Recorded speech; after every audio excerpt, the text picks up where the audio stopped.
سکھر میں Sindh employees alliance کی کال پر سرکاری دفاتر کی تالہ بندی اور احتجاجی مظاہرے۔ سکھر سندھ امپلائیز الائنس کی جانب سے دی گئی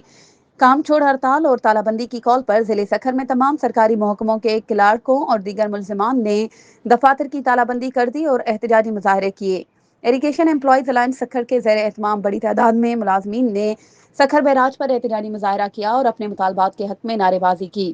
اس موقع پر آبپاشی محکمہ سندھ اور پاکستان ورکرز فیڈریشن کے مرکزی رہنماؤں خادم حسین کھوسو، عبدالنبی جاگیرانی، شہزادو باسی، ارز محمد کھوسو، عبدالرحمان جمالی، غلام شبیر سمرو اور دیگر نے میڈیا سے گفتگو کرتے ہوئے کہا کہ سندھ امپلائیز الائنس کی کال پر 23 ستمبر سے 27 ستمبر تک احتجاج جاری رہے گا، جب تک سندھ کے ملازمین کے جائز مطالبات منظور نہیں کیے جاتے۔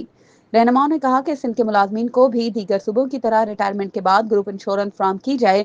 فیملی پینشن بحال کی جائے، ڈی آر اے الاؤنس دیا جائے اور وفات پانے والے ملازمین کے بچوں کو روزگار دیا جائے، جبکہ پینشن میں کٹوتی کا سلسلہ فوری طور پر بند کیا جائے۔ انہوں نے خبردار کیا کہ اگر سندھ حکومت نے ہمارے مطالبات پورے نہ کیے تو تمام سرکاری دفاتر بند رہیں گے اور بیراج پر پانی کی پیمائش بھی نہیں کی جائے گی۔ رہنماؤں نے مزید کہا کہ اپنے جائز حقوق کے لیے پرامن احتجاج جاری رہے گا اور اگر لاکھوں ملازمین کراچی پہنچ گئے تو حکومت کے لیے شدید مشکلات پیدا ہوں گی۔ انہوں نے مطالبہ کیا کہ سندھ حکومت فوری طور پر سندھ امپلائیز الائنس کے چارٹر آف ڈیمانڈ پر عمل درآمد کرے تاکہ ملازمین میں پھیلی بے چینی ختم ہو سکے۔ مزید خبروں اور اپڈیٹس کے لیے ہمارے چینل کو سبسکرائب کریں اور بیل آئیکن کو پریس کرنا نہ بھولیں۔